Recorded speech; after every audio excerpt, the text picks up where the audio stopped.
Hello everyone, welcome to a video about FTT. Now, unfortunately, I won't be going into anything about some interesting farm or anything like that, though this is my wood farm. Anyone want to steal it? Just look at this, take some screenshots. Today, I'll just be talking about housing and how it works. In FTT, housing is pretty important. It controls how much you can put on your plot, like how many different machines you can place, or different just buildings. And so you want to make sure that you have enough for your project. Here are the 3 different ways that you maximize how much housing you have. The first one is through joining the group, which is pretty simple. To join the group, what you want to do is come to Roblox on the browser, because I don't believe the links work on just the Roblox app. And you want to come down here to the Lumbercraft link here. This says Lumbercraft. I'm not too sure why the group's named this. I'm not sure if it's gonna stay named this, but this is the correct group. And you'll have like a join button here somewhere, and you'll just want to click that, and even before joining the game, you'll have plus 200 extra housing. The next way is through statues. Now, it's not as easy as clicking a button, but it will most certainly help you improve your housing. These are what the statues look like in-game. As you can see, they're pretty cool, but these are assembled ones. And if you want to start assembling your own, you're going to need a statue base.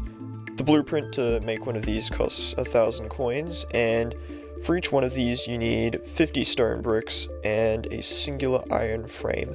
So you only need to make just one of these, because once you go to add-ons here, and you select the current one that you would like to assemble. The lion's usually a good one to start off with, it's pretty easy.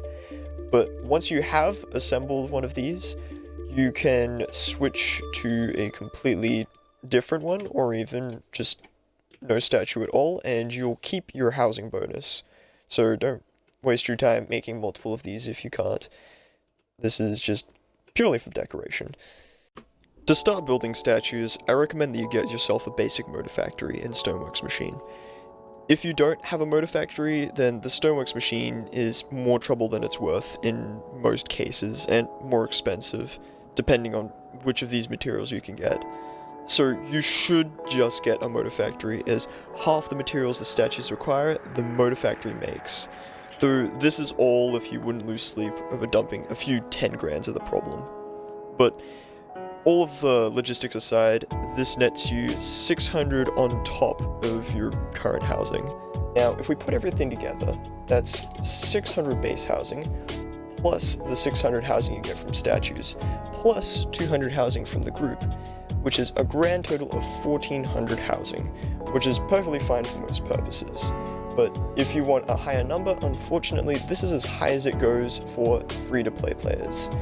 But if you don't mind spending some Robux, I can give you some quick numbers that will help you with your decision. There are 2 game passes that help you with housing in FTT. There is the VIP game pass, which gives you a few extra perks alongside the housing bonus, and the 2x housing game pass, which doubles the sum of all your housing bonuses, 2xing your housing. The 2x housing game pass has a better housing boost, but VIP comes with better perks. If you are thinking big, then I recommend the 2x housing game pass, as you can hit these housing limits quite easily, especially if your factory has already been trending towards this size. Though, if you don't mind missing out on the extra 400 housing, and you consider these perks worth 321.43 Robux, I would buy VIP. Also, these perks tend to save you a lot of time, so I would take that into consideration.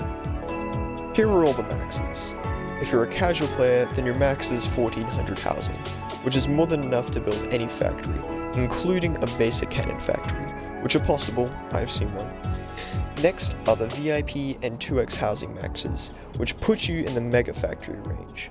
These factories are pretty crazy, pushing a few limits of the game, but they are still eclipsed by factories approaching the game max, which you can get from combining everything in this video.